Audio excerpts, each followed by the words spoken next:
Hi, everyone. My name is Phil Blancato, and I'm CEO and President of Vladimir Talman Asset Management, Chief Market Strategist for Osaic. Welcome to another weekly market impact. Well, I have my virtual background on today because I'm working from my house because behind me is a disaster. I'll make you guys laugh. You're going to get a kick out of this. How do I take this off? Anyway, I'll show you in a second. So I've had a crazy couple days. That's what my background looks like. Sorry, I couldn't help myself. Let's go with this one. That's less distracting. Although I like that summer one. Let's go with the summer.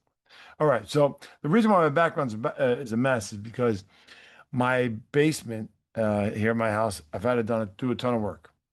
So 2 weeks ago, I put in a dryer because we've had some high humidity in there, but this year's been so wet. We're far above average on the East Coast with rain. I think this month alone, we're 8 inches of rain above average. So all that extra humidity made my basement a petri dish for mold, and I had to get it clean. So I put in a permanent dehumidifier. Then over the weekend, I put in a permanent split unit HVAC system. Me and a friend of mine, Jimmy Desmond, a dear buddy of mine who works for the union during the week and on the weekends helps out folks like myself. So me, him, and his buddy Sergio put that in. I'm a gopher. I help out. I know enough to get by, but they're the real experts. And then we're supposed to fix the attic and rewrap all my ducts for better control of humidity and moisture, and we ran out of time. So that all that stuff behind me is stuff from the attic. More importantly, I hope you had a wonderful weekend. By the way, that day I was doing all this on Saturday, and Saturday was my 59th birthday. I am 59 turns around the sun. Hard to believe it. I am now 59 years old. I'm a little worried about 60. It sounds like a big number, but hey, it's only a number. I'm still working out hard, running hard, going full tilt. Feel great. So I think in my 60s, there's two things I want to do. One, I'm almost sure I'm going to do, which is climb Mount Rainier in Washington. I just think that's a goal to try. And I ski and I can do the high altitude thing. I'm sure it's be a little different hiking up. But beyond that, I wouldn't mind doing a half Ironman. That one's probably a little bit out of reach, but I'm gonna think about it. That's what I'm gonna do for this 60th turn. At least try. So anyway, I spent my whole day Saturday putting in an HVAC system and helping out. So I literally got up at 7 a.m., was working all day long, didn't finish till 8 o'clock because after the guys leave, I got to clean up and spackle and paint and do all this stuff. And I know many of you out there saying, why would a guy who's got a job like Phil's do all this? Because I grew up that way. My mom and dad were immigrants. I grew up doing things with my hands. I find great joy in building things and constructing things. Heck, long story, I almost didn't join financial services because I really wanted to build houses as a kid. My dad convinced me to go to college, and when I went to college, I saw that there were really exciting opportunities in finance. Something about macroeconomics one was a switch for me, and I jumped in and never looked back. And but I still like doing things with my hand. I call myself handy enough, I guess. I can get by with quite a bit. There's a lot I can do. I don't know about how well. I think I get by. I wouldn't say an expert by any means. I like to try anything, and if I have someone helping me, I'll tackle anything. I really do enjoy it. Anyway, that was my weekend, except for Sunday. Now, Sunday was another get up real early. I get up early every day, but get up early and go full tilt on the tomato making day. I wish I had a picture. I could probably bring a picture up as we're on the call. But what was fun about the tomato making day was just a big, fun family event. We all got together and really enjoyed ourselves. It was just a wonderful time to get together with family and friends. We end up producing about 185 quarts of sauce. And what was cool about that was we really did probably create maybe some of the best sauce we've ever created. The tomato garden is absolutely incredible this year.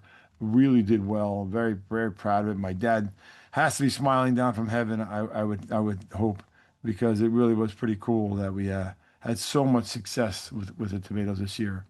And it's just like anybody can go to the store and buy a jar of sauce. It's nothing. I like to tell people tell me how special it is. I don't know how special it is. I think it's pretty cool, but it is a tradition, and traditions matter.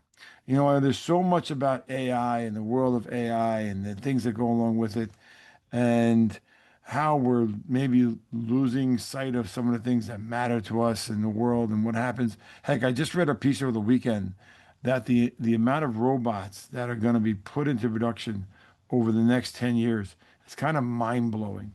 In fact, to give an example, one of the reports I talked about that excuse me, warehouses are investing rapidly to speed up production and cut costs. Well, the average worker in a warehouse today makes about $28 an hour. And if you look at the annual order for robots in North America, this year we're probably going to eclipse 50,000 robots ordered. Why? Because a robot doesn't require time off. A robot doesn't require to be paid. A robot doesn't require benefits. A robot doesn't ask for more money. And look, we've had robots in industry for a long time. And when the assembly line went full on, automatic welders, and still are to this day, because it was faster and better than a human. So where I'm going with this is at a time when we're facing great change because of AI, and is it going to make us better? Are we going to be a better civilization for it? Having some traditions that are kind of cool, that you look back and go, you know what, that was a fun day. That was something we can be proud of, something that we passed on from generations. It's really pretty fun. I haven't put a Facebook post up yet, so for those of you who follow me on Facebook, you can go and see. I'll probably do it later today if I find some time. But and throughout the video today, I'll try and put up some pictures. But we're proud of it. We're proud of what we do there, and whether it's we start the tomatoes from scratch, the garden that we grow, the basil, the parsley, everything in the sauce is homegrown except for the pepper and the salt. That's a little too hard. I'll leave that out. But everything else is homegrown. I'm very proud of it, and it was the tradition of my dear friend Ed DeLegge coming to help me, his sister Ida, my sister-in-law Eileen, my John and Marie Pierce, dear friends of our family, my sister, my wife, my daughter Luca, my nephew Matt, my niece Michelle, her boyfriend Mark. What's the matter with me? I'm losing to my mind. Her brother's Mark. Um, Ben, her boyfriend Ben, forgive me. But anyway, the gang that was there for the day, quite exciting and quite a great tradition. And this year's sauce, give my buddy Ed DeLegge credit. He wanted a little thicker this year, so I let him have the free reign on the amount of water we took out. We took out quite a bit of water, so our production was a little low, only about 200, only about 185 quarts.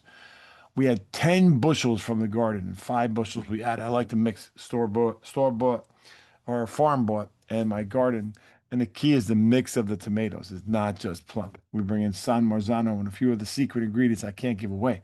But more importantly, the sauce looked and tasted amazing. That was that one. All right, so quick market update, everybody. Yeah, it's funny when we think about what's happening in markets right now. There's one thing that's going on that's got everybody a little bit spooked. And the thing is that the Federal Reserve is doing, I'm sorry, the U.S. Treasury under Scott Besson. And if you've been listening to this podcast for a while, you know I'm a big fan of Scott Besson. I think he's a brilliant guy. And why I think he's a brilliant guy is I think he's willing to do things different than most people ever do. So I just think that having a guy like that can really do some pretty cool things is powerful. And the reason why I say that is because he's willing to he's got kind of a slush fund of money. And the slush fund of money is designed to be a way for him to manipulate markets, call it what it is. And a lot of people don't like that. Manipulate markets by changing the scope of the kind of bonds that the U.S. is using to finance its debt. Why is that relevant? That's relevant because in the long term, interest rates on our debt cost us a lot of money, about $1,200,200,000,000 a year right now. So that's a lot of money we throw out the window. And he also doesn't like that the housing market's under great pressure. And the reason why it's under great pressure is because we have a scenario where, in fact, the higher interest rates mean higher mortgages, higher credit card debt. So what he's doing is something unusual. He's actually going into the bond market and he's buying bonds that are 30 years old. Eventually, I think he's going to buy bonds that are 20 years old with his goal of driving interest rates down. And he's probably got $1 trillion to spend to do it. And the market didn't initially like that. It reminds me a bit of Operation Twist. We did the same thing under Ben Bernanke. And the idea is to make the front end of the yield curve, which is a complicated way of saying cash at banks, cash in the system. You need to go borrow money, there'll be cash available to you. You need to borrow, take out a big loan, there's cash available. Have more money in the short term than the long term. And remember, the more buyers there are of bonds, it means that things change. So when you think about it, if he's going to take bonds out of supply or be the buyer of bonds, eliminate them effectively, and put more bonds on the short end, there'll be more money on the short end than the long end. I'm making this too confusing, but more money in bonds that, more like a CD, more money that would mature in 6 months to a year rather than 30 years. So that means it should have an impact on interest rates. Now, traditionally, the way it works is if you have more buyers of a bond, more people want it, rates go higher. But part of the problem has been that we have too much debt that's financed at higher rates. So really, the trick is here, get rid of the. It's like having a 30-year mortgage. You finally pay it off and you refinance it with short-term CDs. That's what we're doing. And it's interesting. We'll see if it works because the interest rates are still too high, in spite of inflation being higher than we like. Not terrible, but higher than we like. We have this scenario where, in fact, we have rates that are a bit too high, and inflation has been a bit better. So, where I'm going with all this is the government is playing around in markets. Now, I don't love this, but I will say we have more debt than we've ever had. You're looking at the amount of money that's going to be spent this year by the federal government, and it looks like it's a pretty good number. It looks like we're still going to be over our normal budget deficit, but less than what we've been. And by the way, tariffs will help pay down some of this debt, whether we like tariffs or not. We know there's a big blowup going on with Canada and Mexico, but more so Canada. That looks like you could have another trade war with Canada and Mexico starting soon. And it looks like the tariffs could be as much as 30%.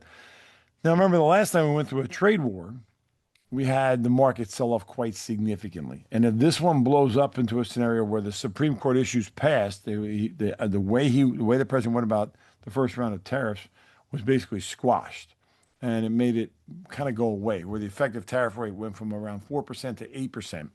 So we did have tariff money coming in, but a lot of money was paid back because the way they did it was deemed illegal. Well, now we're firing it up again, but this time it's different. The agreement we have with tariff, the USMC, the agreement we have with Canada and Mexico is really under scrutiny. And as it gets kind of worked through the system, Canada is our second biggest trading partner, with Mexico being our third, and they flip depending on the time of the year. So it's a very powerful moment, and it could mean volatility for the market. Remember, this time of year always gets very volatile. Now we're heading into election season. So, of course, the Treasury wants interest rates lower. That looks better for the U.S. economy. The president certainly would want a deal in place with Canada and Mexico that looks better for the U.S. economy because he feels like we've been getting ripped off. So, ultimately, we've got some headlines here that could be somewhat damaging. The last time we had a tariff battle, the market fell off violently. Remember, we were down 20% at one point. I don't think that's the same scenario, but certainly quite volatile. And that's a key piece here. Now, let's keep an eye on what's happening with Canada and Mexico, and does it become a blow? It doesn't serve any of the three countries to do this. Canada is almost completely reliant on the United States. Mexico is almost completely reliant on the United States. So they got to play ball. But Mark Carney won his election, the premier of Canada, based on fighting Trump. That's not an odd way to win an election. Now, I know a lot of people are in that camp, the Democratic Socialists, the people, whatever. Economics matter. And in the end, Canada needs the United States. Mexico needs the United States. And by the way, we need them. So hopefully this gets worked through without an issue.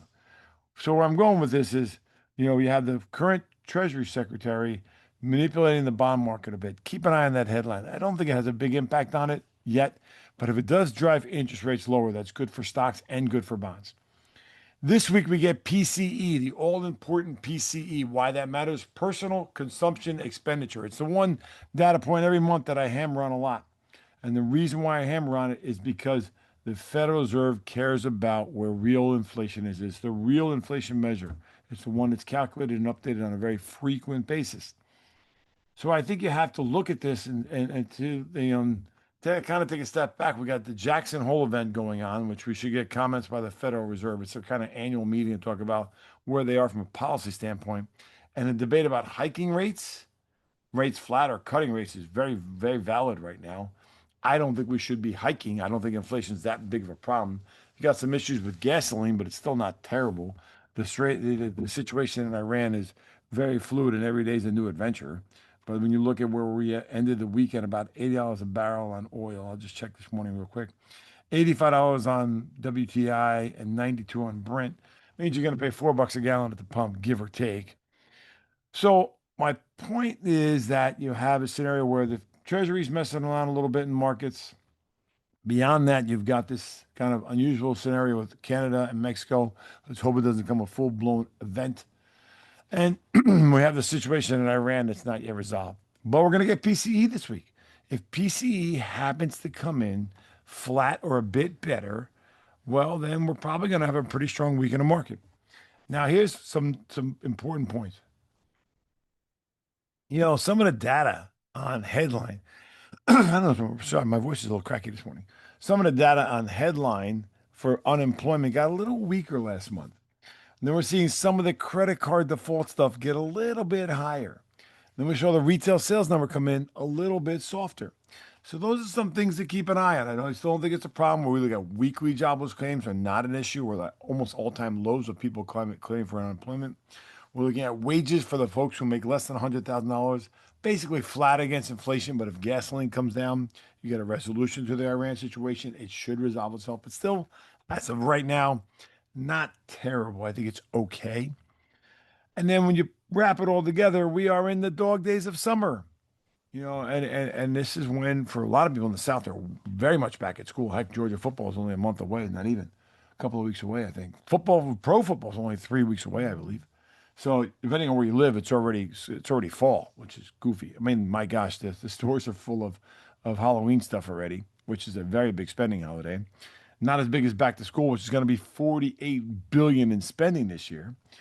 So for all the talk about a weak consumer, I think it's a little bit about time of the year that we're in. Summers can be quiet when you get into that July, August timeframe. And you put it all together, not a lot to worry about. I'm not too worried about Canada and Mexico. Not a big deal yet. Some of the recent soft data, not a big deal yet. I think that, people looking at the U.S. debt market are going to scrutinize what's happening with the Treasury, but let's see how it works out. So far, I don't think it's going to be a big deal, the government buying back some bonds. We're going to get some announcements out of Jackson Hole that suddenly we're going to be hiking interest rates? No, that's not going to happen. I just don't see that happening. So in other words, kind of a boring week. Nothing that exciting this week that would get me all worried.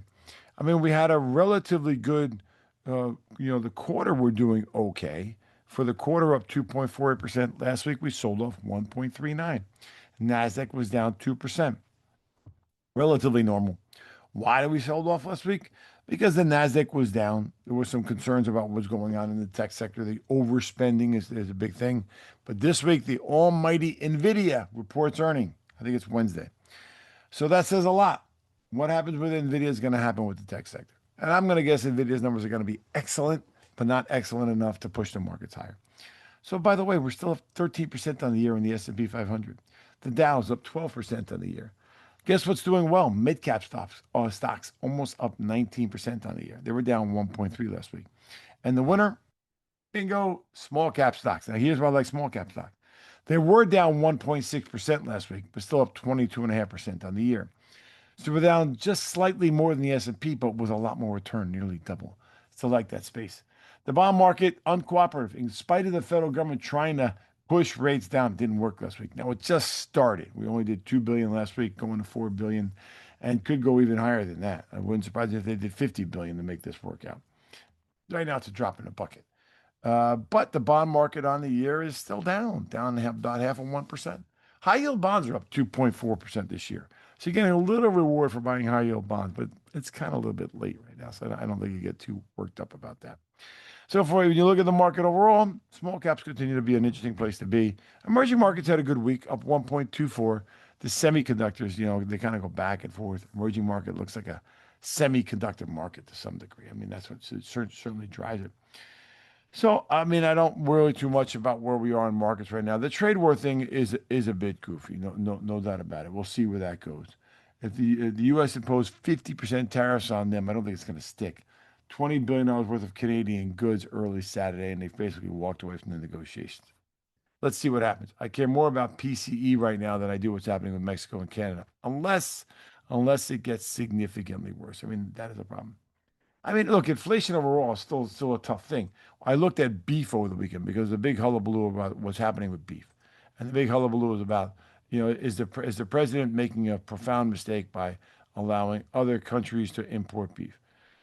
Okay, let's digest that a little bit. The reality is, if you look at beef as of right now, ground beef when you go back to call it 2024, which is still a spike after the pandemic. From 2024 to the highest peak of 2026, it was up 18%, really high. Now, in the last, call it 3 months, ground beef is down. We're down up about 8% from where we were in 2024. I mean, I don't know. That's not a terrible number. I'm looking right at where we are. I think ground beef has come back down quite a bit.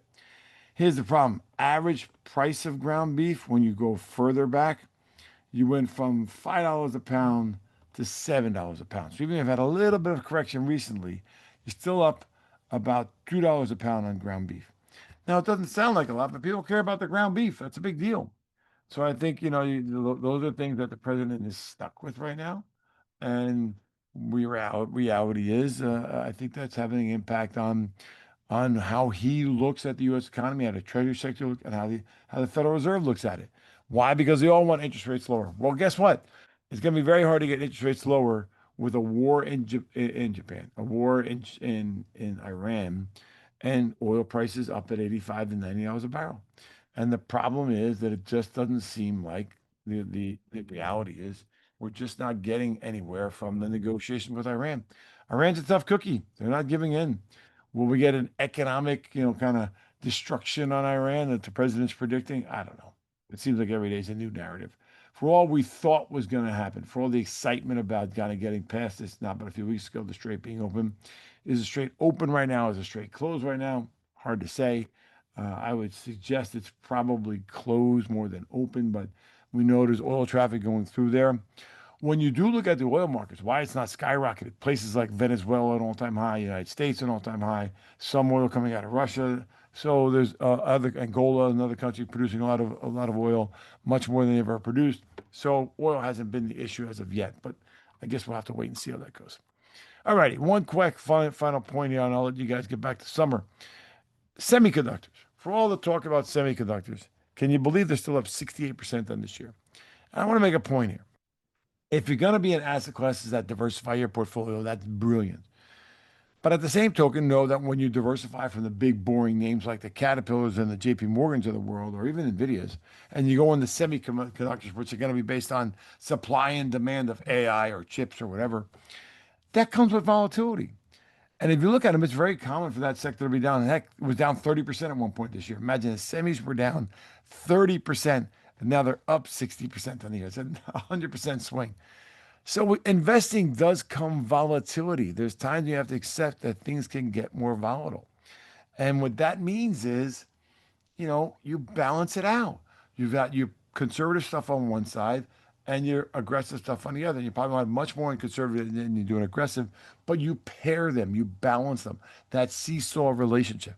I wouldn't be all in on semis. That's dangerous. There's so many other places you can make money on. I mean, semis are having a great year right now because of what's happening with the AI investment spend. But small caps are doing pretty darn well too. So the beauty is diversifying your portfolio does reduce portfolio risk when you think about the efficient frontier of what it means of how many scenarios of portfolios are out there. And if you shows that the more diversified you are, generally, it means less risk. Just something to think about, something to noodle on because I think it's important that you always have that in the back of your mind. A quick market fact that's a bit overlooked right now. Of the next 12 months, the price to earnings ratio on the S&P 500 is now 19.73. It's below 20. Wow, that's pretty cool. Why? Because we've been hemming and hawing about expensive stocks are. Well, we had one of the greatest earnings seasons ever, 30% earnings growth, incredible profit growth. And what did it do? It kept the price steady and it brought up the earnings. So we earned more money and we kept the P steady, the price. What does that do? It makes that ratio look better. If that ratio falls down below 19 into the 18s, that is a gigantic buy signal. So it's nice. What we wanted out of this year, keep prices stable, but let earnings go higher, happened. That's a great thing. That's a very important thing. So I think that's pretty exciting. All right, I think I can bring up some pictures here. I'm going to try and do this because I get lots of folks that want to see what does the family look like. Let me try and share my screen. If I can. This is always a problem. Share. Okay. So quickly, that is, I think you see my screen. There we go. So that's a picture of the family cutting some tomatoes. That's my daughter putting them through the processor. That's my wife, my niece, and my nephew pureeing. It's me and my nephew getting the first pot ready to go. Thought you guys would enjoy that. Well, everyone, I hope you had a good week. Not a crazy week to talk about, some highs and lows, off more than on this week from a performance standpoint.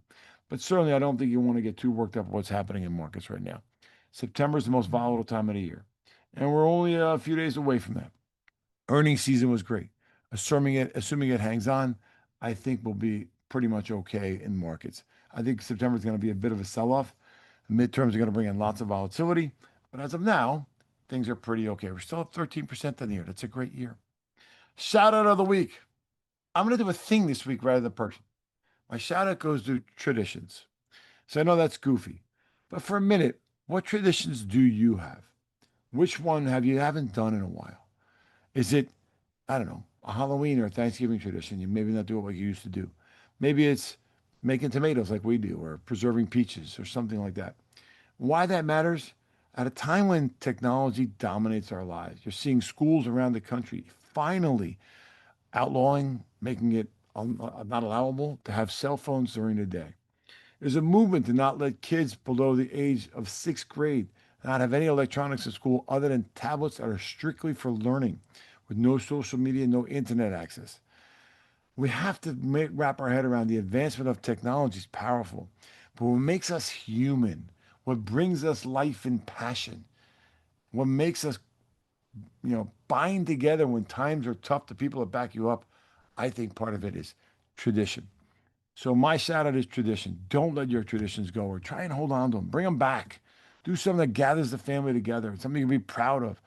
Look, we make tomato sauce. What's the big damn deal? But it's ours and it's our tradition. With many other ones that we do, whether it's the garden or making wine or all those things.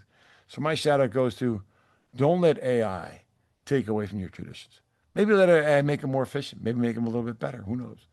But don't let that, in the world of evolving technology, remove that chance to spend time with friends and family. Because to me, that's what matters. That's what gets me out of bed. My job, I love it. Again, it gets me out of bed. And helping people, helping my friends and family, that's inspiring to me.